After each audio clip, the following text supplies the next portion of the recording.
Assalamu alaikum wa rahmatullahi wa barakatuh. Today we're joined with a very familiar face and a beloved guest. Beloved. We've got Adam, the founder of Akhi Retreats.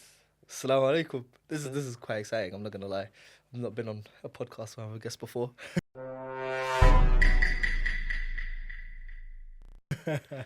Very familiar face, so alhamdulillah, you know how it goes. We've also got Mohammed. Assalamu alaikum wa rahmatullahi wa barakatuh. Right, we'll crack on. Adam, of course, like a few of us already know you. Viewers might already know you.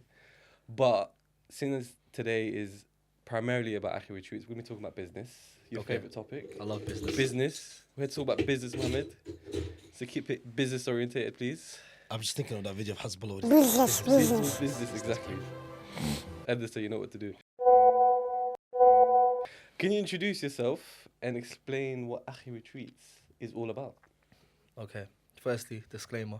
I have a terrible sore throat and a nasty dry cough. So if you're listening with headphones, probably take them off. Fully off.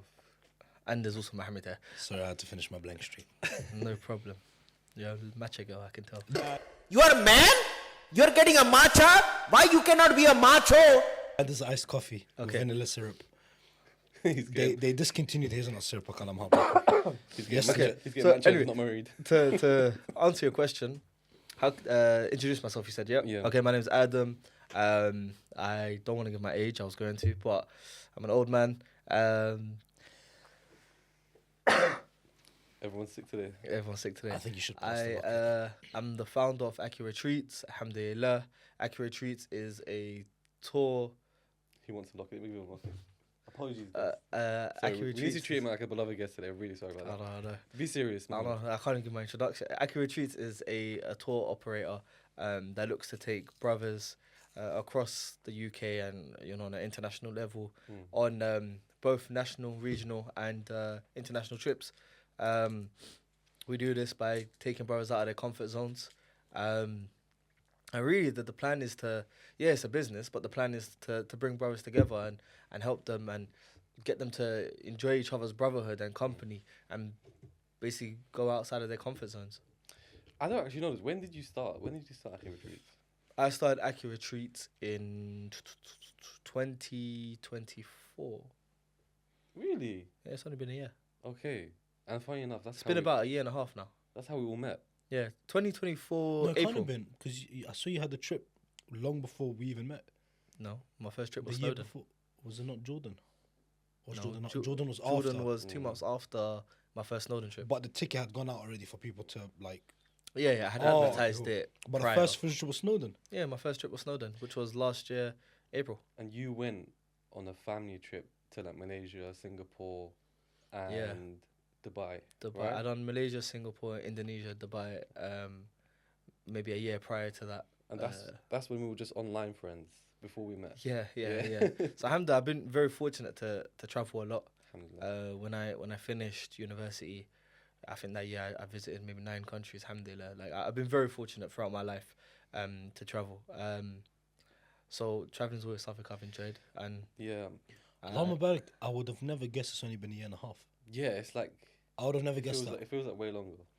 tell me Even about though it. we, Because as you know, I'm getting grades, we bro. should know this.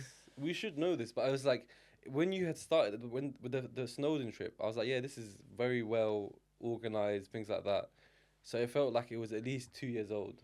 Oh, So my when you're saying first ever to trip. put it into perspective, say last year, it's literally started last year, 2024. Obviously, we're about to go into 2026, but We're coming up to 2 years. come on to you. 2 years in April, inshallah. and Okay. being an OG of the Akhi Retreats trips, I must admit, the progress from the first trip to this latest one, What was the latest What one? was the latest one?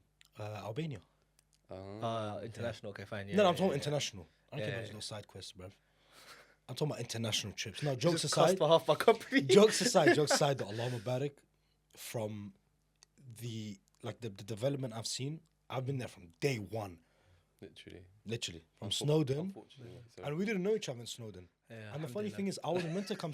I wasn't meant to come Snowden. Like Allah Mubarak, the progress I've seen in terms of organization, in terms of like the leadership and the responsibility you've taken every trip, it's progressed even more. Alhamdulillah. That's why one would not assume that it's only been a year and a half. I would have thought you've done this forever.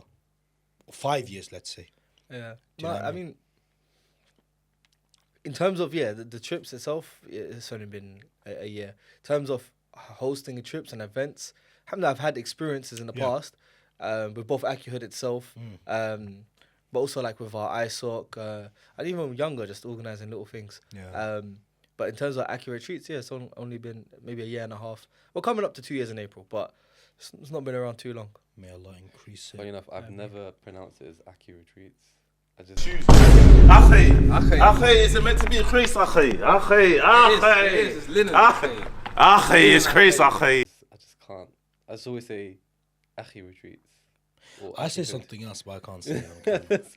Okay, so obviously you started off. The idea is a travel business for brothers, and you've always been business minded. But what do you think sort of triggered that? What made you business minded? What made me business minded? Alhamdulillah, I've been working since I was maybe 11, 12 years old. My youngest uncle, he used to take me every Saturday to the market and in Bovingdon. I don't know where that is. I think it's near Aylesbury. So we're in East London. We used to go there. Hour and a half. That's in East London. No, we were in East London. okay, and we used to travel to Aylesbury, which is about an hour and a half. Yeah. Every Saturday, we'd wake up 4 or 5 a.m., go to Chingford, open up the lockers, load up the vans. It's about 6 a.m. Go to the markets for about 7, 8. We have to build the stall because it's not one that's ready made. So get out the metal poles, build it all. And I was selling. You sell watches, you sell handbags. What's it called? What's the girls' thing called? No, not a wallet. Purse. Purses. Yeah, sorry. You sell That was purses. a very quick answer. Anyway. Thank you. Yeah, so we used to sell all of these items. And I was doing that from maybe 11, 12 years old, up until maybe 16. And then I got to a point where I used to buy other things there and then sell that in school. So I'd be like, here's a Ralph Lauren tracksuit. I'd buy that. Okay, it wasn't legitimate. Yeah. But Ralph Lauren. What was that? No, Ralph Lauren.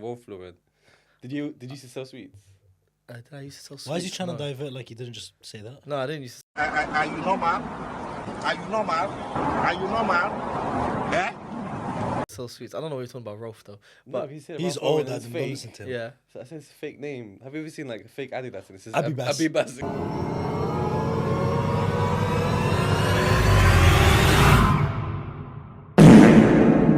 Exactly. Yeah, There you go. So that's what I was I trying saw to Nike do. said bike once and the tick was backwards.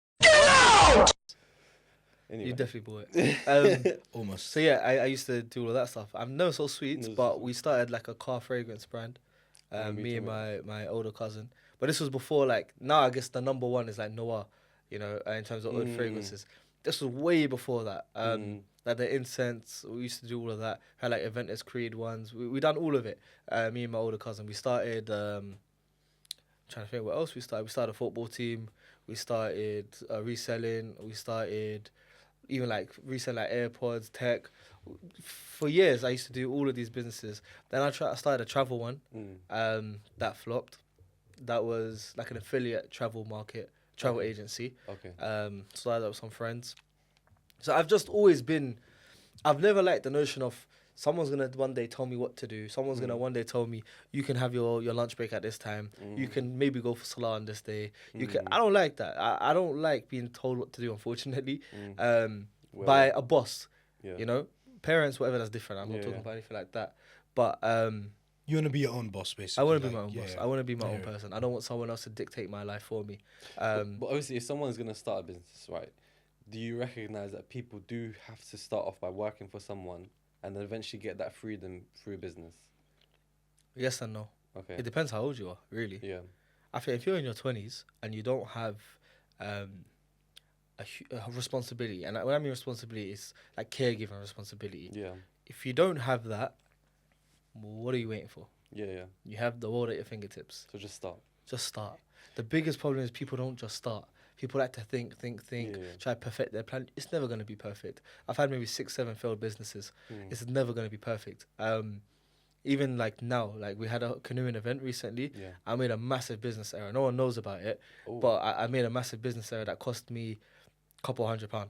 And it's Okay, that's nothing in the grand scheme of things, but it's something you learn from. You'll never be perfect. You just have to keep learning. You can't make the same mistake twice. That's not how business works. And you're silly if you're making the same mistake twice. But it's okay to make a mistake. Okay. That's what you have to understand. You see how you mentioned you don't like people telling you what to do. I get that. I'm similar to that. But do you not agree that to be a good leader, you need to know how to follow? And I think that was a perfect example of you growing up. You followed your uncle into selling. I remember once you mentioned as well where you were quiet and your uncle told you, get out there, do your thing. Yeah. Do you get what I'm saying? He's Yeah, leading yeah. you into So, becoming a leader. Yeah, I used to be very quiet, shy, timid as a child. And he would say the only way you're going to make sales in a market, especially if you're out there going, £1 fish, and I'm Do joking. you see, No, do you but- see how you following yeah. his lead? Yeah, but when I mean I don't like being told what to Yeah. do, I don't mean in that sense. I know, It's I know. more someone dictating my life for me. For like the rest of your life. Yeah, For the someone's rest of- so saying at to least me, starting for the rest of somewhere my in the life, beginning. you're coming to work 9 to 5. You're only allowed 23 days off a year. Yeah. Like that, I can't do. I can't live my life like But that. you know how to follow. Of course. Yeah. So the reason why I Yeah. brought it up is so that obviously you've already established your business and you're coming up to 2 years now. But if someone's listening and they want to start, but they say for instance they're working a 9 to 5, what the way I wanted to come out of it is to say like, do you feel like a 9 to 5 will help facilitate that and use that 9 to 5, make that money to help set up a business? A That's 9 what to 5. essentially A 9 to 5 provides you with structure. Yeah, It helps you. I've seen people with no 9 to 5 and their life's all over the place. yeah, Generally speaking, a 9 to 5 helps provide structure in your life. Already you know what your week's gonna look like, so you're able to then slot in time to do stuff related to your business. Also, it provides you with income. yeah. So that's When the you main have- thing, yeah, when that you have mainstream nothing, income, yeah. It's very hard to start a business with Yeah. nothing. It's extremely hard. But when you have money coming in and you can afford to, of course, you take. Let's just say, I don't know. Let's say you make £1,000 a month. Yeah. Yeah. Nothing. But let's just say you make £1,000 a month. Half of that straight into your savings, in my personal opinion, and then you split the rest into 2 quarters. Okay, there needs to be obviously more. This is me just doing it like a oversight. There's obviously other details, but a quarter of that would go into investments, and then a quarter of that would go into your daily life, whatever it may be. And you play around with that. Savings you never touch. There's savings for a reason. 6 months emergency fund. Bro, the more savings you have, the better. That's Yeah, the that's truth. true. You know, you never know in this today's job market how long you'd be out for a job for. That's true. But what was your question again? As in, like, no, you've answered it. It's a Okay. matter of like, if you believe a 9 to 5 will Five will help help. facilitate. Yeah, the definitely, business. 'Cause definitely. in the space of a 9 to 5, you will have a boss. Mm-hmm. You will have a manager. You might make your way up and start becoming a bit senior. Mm-hmm. But what do you think? Do you think, say for instance, like, I also Yeah. think a 9 to 5 teaches you skills that you can't learn anywhere else. yeah, It teaches you about time management. 100%. It teaches you about delegation. It teaches you how to even type a correct email properly. Yeah. It teaches you how to be more organized. Things like Patience as this, well, being you patient, can. These are all these are all transferable skills that you can use in your business. You're gonna need it in your business. Even looking at my 9 to 5, when I look across on our Akhihood, for example, or even Akhi Retreats, or either of them, I find that a lot of skills or things that I've picked up in my 9 to 5 are transferred over into my businesses, or the CIC, for example. Yeah. A 9 to 5 I don't think you should even give up a 9 to 5, to be No. honest. I feel like people want to give it up too soon. I've had this business, alhamdulillah, for almost 2 years. Yeah. My plan's not to give up my 9 to 5 for at least another 5 years. Yeah. Like at a minimum. Yeah. While I exactly. can manage it all, let's manage it all. Let's just go crazy with it. Let's work as hard as you can. Yeah. I believe it's okay to work away your 20s. I don't believe it's okay to work away the rest of your life. Yeah. So while you have the time, work it away. And do it productively. Don't just do it aimlessly. Yeah. What you said about being organized, I feel like that's what I've gained from now 5 years of a career in the civil service. It's like the emailing, knowing how to email correctly. We even have writing workshops, and the way we work is that everything needs to be summarized, and you have to write for people as if they have no idea what you're talking about. Yeah. So things like that. Calendar. Remember, I used to always be like, everyone get your calendar. Yeah, Make sure you use your calendars. And how life changing is it? Yeah. I've got 3 calendars now, and I find that so funny. But I have to have 3 calendars: a personal one on my phone. I've got a work one on the laptop, and then a shared one with my wife on the fridge. And like, if like sometimes I obviously duplicate, but if I don't have a calendar, if I don't have just even reminders, like say for instance today, I've got 4 reminders. Just all these things do help, like you said, to facilitate a business one day. So if someone, what advice would you give to someone that does want to start a business one day, and aim this to someone that's about 16 to about 22, someone that's still really young? And I'll tell you why I brought up that age in a second. Okay, firstly, get a job. There's a lot of entrepreneurs that say, don't get a 9 to 5, escape that life. No. A 9 to 5 is essential in your life. I'm not one of those people that say a 9 to 5 is pointless. It is definitely essential. Firstly, get a job. Understand what it means to work hard. Understand what it means to be someone at the bottom. And realize how you've been treated and see what you want to change as well. I think that's very important, because when you are your own boss, you and you take on employees, you need to know how to treat them. But also study business, learn a new skill every month. Every single time, learn a new skill, whether it's marketing, whether it's, I don't know, sales, whatever it may be. But do this all whilst you're working. You don't need to do one or the other. You can do both. It comes down to time management. It comes down to communication. It comes down to being organized, like you said. So what my advice would be is to get a job first, and find something you're good at. Yeah. Find something you're really, really good at. Yeah. And then just be the best at it. Something you enjoy. I actually got off the phone to someone this morning who wants to come into the tourism space. But they're sick. Like one of the best I personally seen when it comes to the health and fitness space. Okay. So for me, it didn't make no sense for him to come into the travel space. Again, if you want to do it, go for it. I'll help you, no problem. But it doesn't make sense for you because you're so good at what you currently do. And it's the grass isn't always greener on the other side. Do what you're good at and be the best at it. Because regardless of what you do, it's going to be hard. So you might as well do something you enjoy, and you might as well do something you're good at. So find something you're good at. And if you think you're good at nothing, then you haven't explored enough. So many times, and this frustrates me the most, when I ask someone younger, what do you want to be, or what do you want to do in your life? Like, I don't know. Yeah. I don't really have any interest. I'm not very good at anything. You haven't explored enough. You haven't done enough. Yeah. You haven't put yourself out there enough. You need to keep doing that until you find something you're good at, something you enjoy. There's going to be something. There's so many things out there. You're telling me what? You're interested in nothing in life. Yeah. Exactly. You have to explore everything. isn't Yeah. it? You need to just keep exploring. You need to just have that exposure to different environments. So my advice is get a job. Like I know it's the opposite of what you want, but get a job and be exposed to as much as you can until you find something that you really like and you're really good at, and then turn that passion into a dream. So that initial money is a very important instrument. Yeah, not even just the initial investment. It's the skills you learn, which are priceless. Yeah. You know? So you spoke about consistency. I know someone that started a sweet business, right? And obviously you've had quite a few. You said about 7, but this is the one you can be really consistent with. Personally, I'm only bringing this up. Yeah, I really liked your sweet business, and I felt I like liked it too. I feel like you could have continued, and I don't know why you stopped. I genuinely don't know why you stopped. But was it a matter of passion, similar to what Adam was saying? Originally, I started during COVID. Okay. When So that's how long ago you started. I started it, but it was only for like a few months. Yeah. It was only to get by. Okay. It was only to get by, you know. Yeah. I've always liked pick and mix. I've always liked pick and mix. I've never been like a chocolate person. I've always been more of a sweet person. We're opposite. Gummies, sour, yeah. Yeah. Everyone I meet prefers chocolate over Yeah. gummies. Me, gummies I love. Yeah. I started during COVID. I needed money to get by. Mm. Do you know what I mean? And I survived for those months until I worked.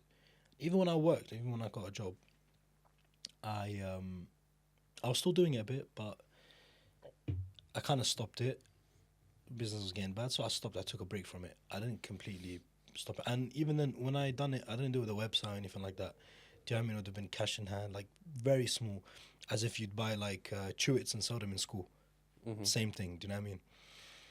When I started working, I kind of stopped, and then I was let go of my workplace for health reasons, and then I bought it back, but bigger and better than before, and I had more money to invest into it, and it did well. Yeah. It was doing decent, and I even continued into my current job. I was still doing it, and then my current job, subhanAllah, as you mentioned, like kind of starting at the bottom and climbing up and stuff, and I've climbed a bit higher up in my workplace. Yeah. I don't have time to do it. Yeah, like today, for example, I left the house at 8 a.m. I had work. Tonight I also have work, and I'm not gonna get home until probably midnight. I do have work again. Tomorrow I don't have work. Monday again I'm back at work. I'll probably finish at 6 p.m. Yeah. Does that make sense? So I literally don't have the time to do it.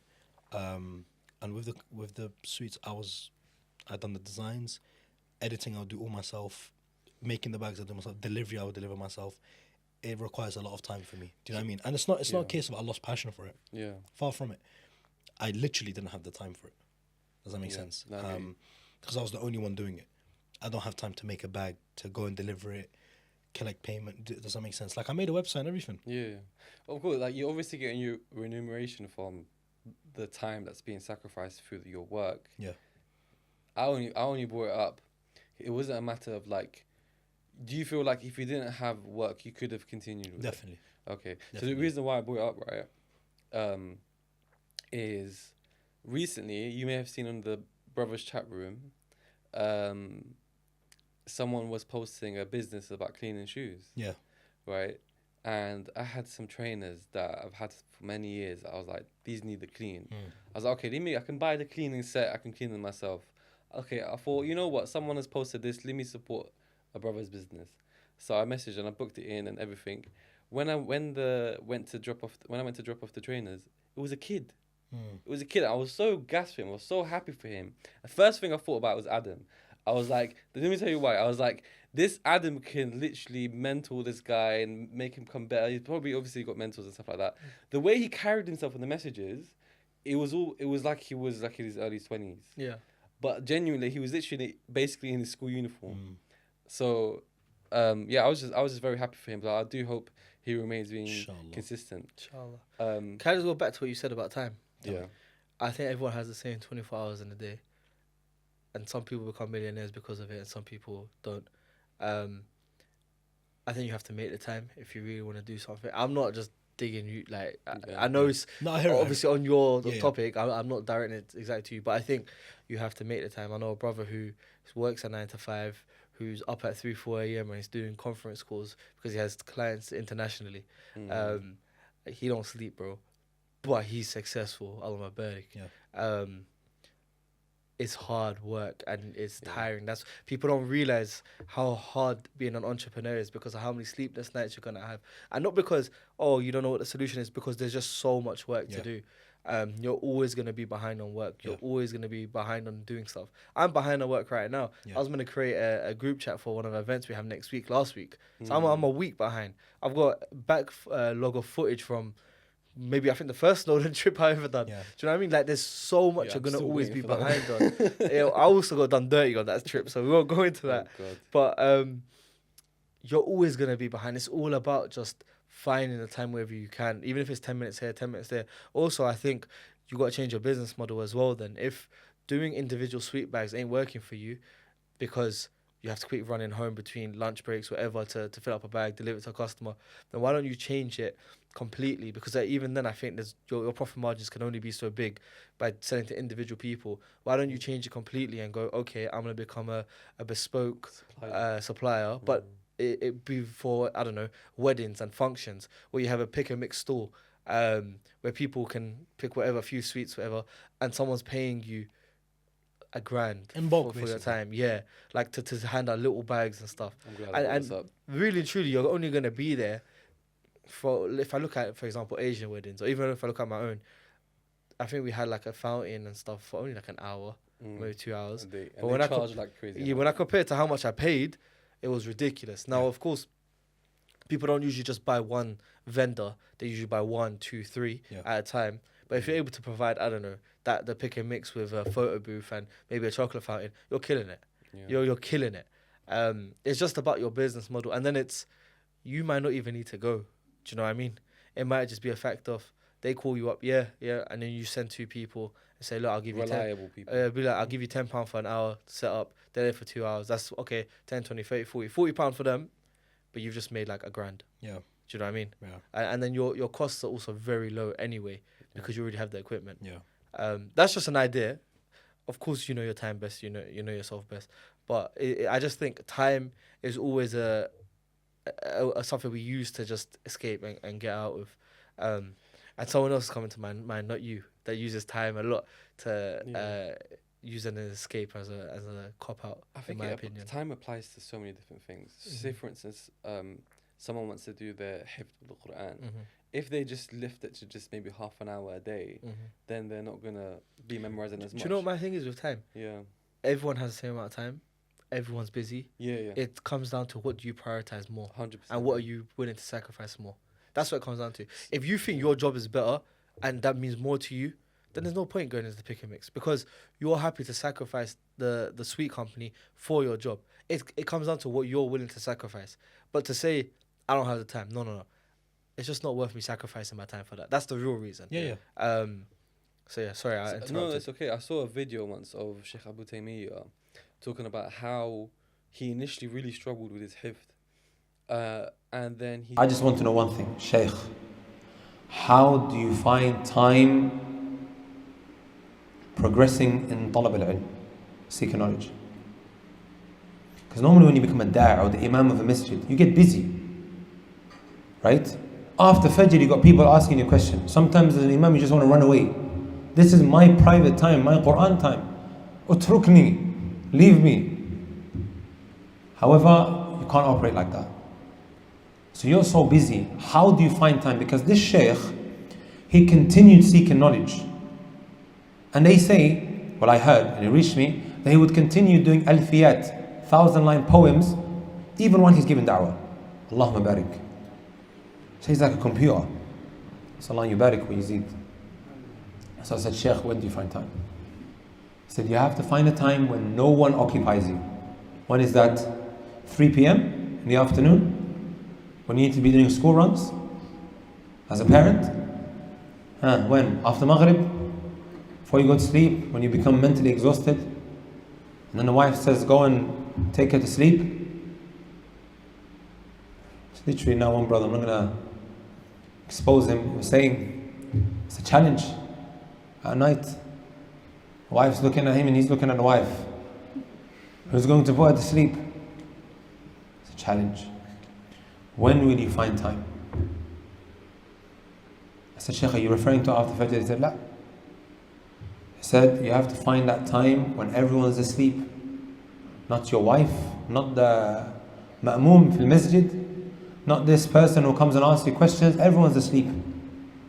And if they are awake, they are praying in their homes. No one's going to call you at that time, right? This is the time that you should maybe progressing, memorizing, reading, doing what you can. And normally when a woman becomes pregnant and she has a child, she tends to go to sleep after Fajr. Right? Again, you have to make a sacrifice. You are going to have eye bags. You'll be tired. Just put Vaseline on, inshallah you look better. Or some cream. But your face is going to suffer at times. Right? It's a sacrifice you have to make. You want ilm بقدر الكد تكتسب المعالي. ومن طلب العلا سهر الليالي, as Imam Shafi'i said. And this is a qaida in anything. Right? In everything that you're trying to become successful in. You have to put in the effort in order to reach success. صح? And of course, it's much more than that. Like, you need the tawfiq of Allah Azza wa Jal. So this is the advice that he gave me. I mention it here because it's a very common question. We can just now refer the people to the video. Right? It's a common question, right? She's always in my face and she's telling me do this, do that. There has to be a time that she respects. Right? Like I tell my family, I don't want you to speak to me until 3 p.m. From Ba'd al-Fajr until 3, I don't know you. Otherwise I'm going to go and get a corporate job. I'll come back at 5 p.m. At least I'm in the house now. I'm reading, this is my work. My studies is my work. I don't know you, don't talk to me. After that, you want to have breakfast, we'll have it at 3 p.m. That's what they call brunch, sah? There has to be a time that is muqaddas.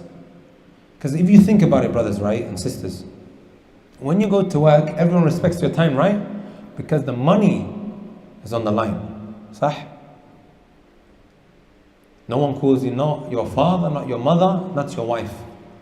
Everyone respects that.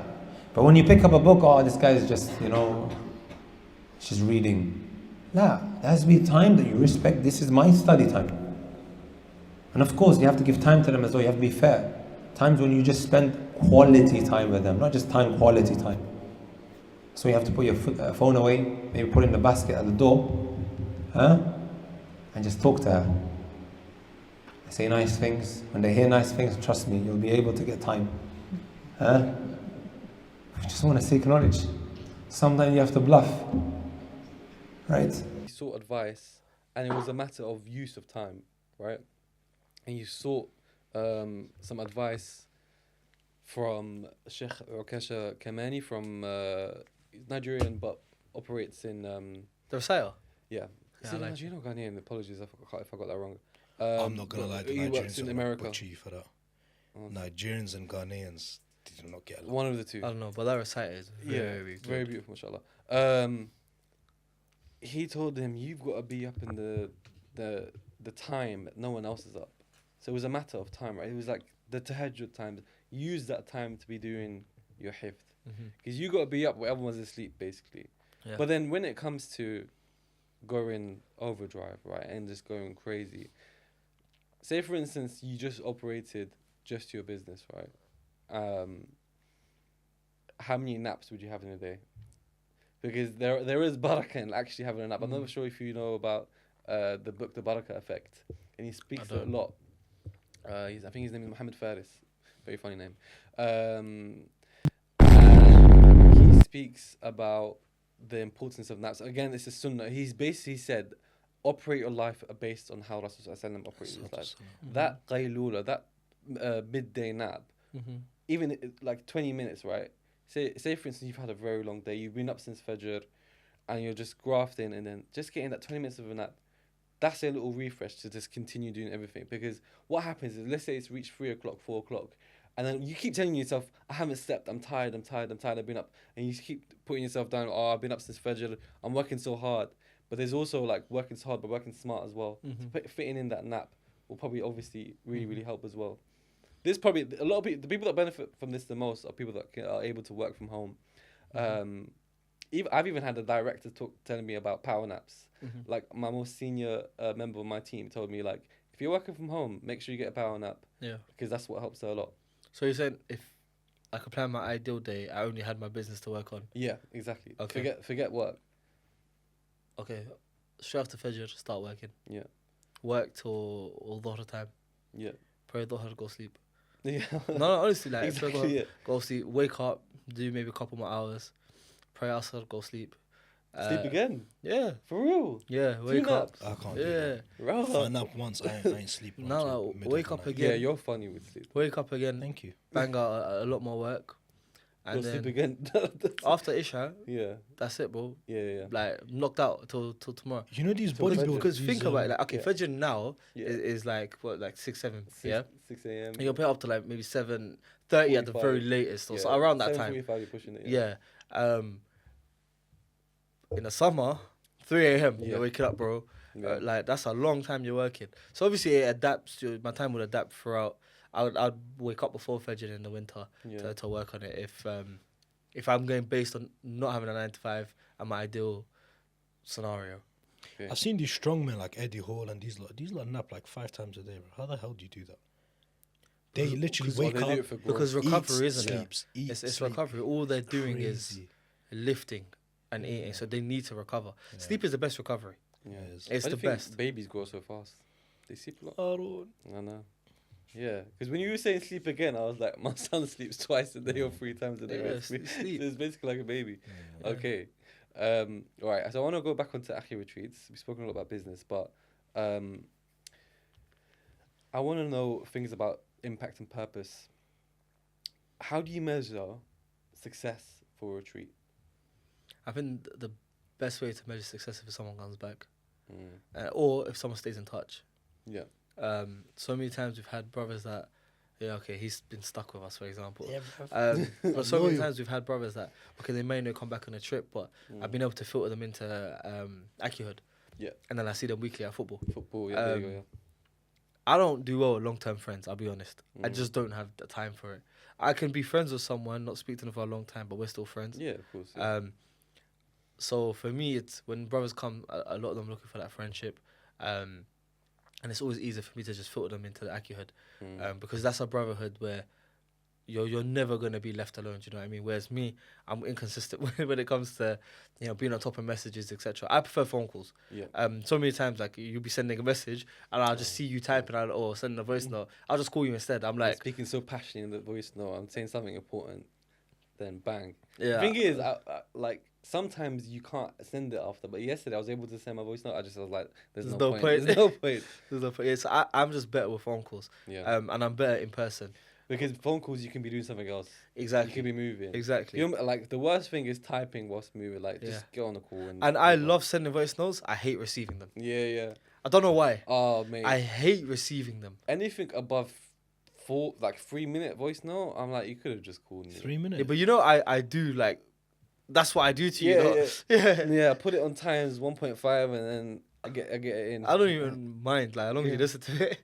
No, it's fine. 3 minute voice note is crazy. Bro, I received a 4-minute one recently. Nah, I would the block, longest I think I've block received is anyone about that sends me a 12 minutes, I think. I'd block them. But when you know who it was, you wouldn't block I him. would block them.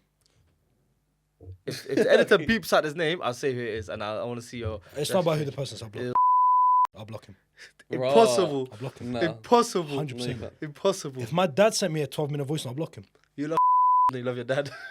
Okay, we're gonna move on to the final question. If my own dad sent me a 5-minute voice note, I'm blocking him. You got issues then. I'll call him. I'll be like, don't ever in your life do this again. Disrespectful. But to measure success, basically, anyway, ignoring this guy I'm is. joking. You know what? I've gotten quite good at ignoring you. You know, Same. It's bad. It's like I'm listening to a podcast. It's like, yeah, but him. You're just background noise for me. Ban him.